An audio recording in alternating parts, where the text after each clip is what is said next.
ঢাকার মেয়র জনতার ইচ্ছাকে শপথ গ্রহণ করা যেত এবং ওনারটা ওনার প্রাপ্য অর্ডার বোঝা যেত, তাইলে আপনি দুর্ভাগ্য হবেন। এখন নগর পিতা নাই, ঢাকার মধ্যে কাজ হচ্ছে না, সোয়াল লাইন জান্ন হইতেছে, এলাকা ময়লা নিতেছে না, সিটি কর্পোরেশন কার কথা শুনতেছে না।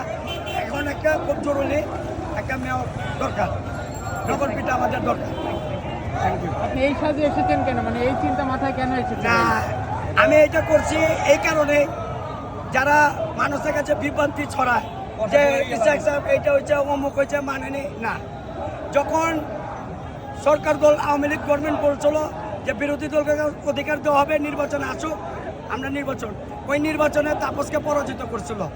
ওইটার কারণে হাইকোর্ট ওনাকে রায় দিচ্ছে, জজকোর্ট রায় দিচ্ছে।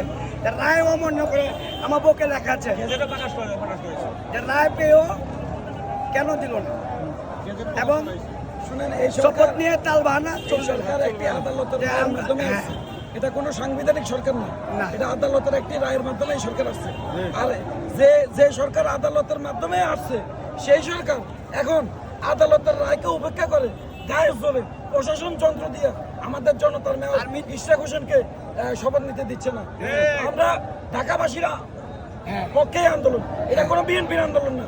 আপনারা বিগত এক সপ্তাহ থেকে যে আন্দোলন দেখছেন, এটা ঢাকা দক্ষিণবাসী, ঢাকাবাসী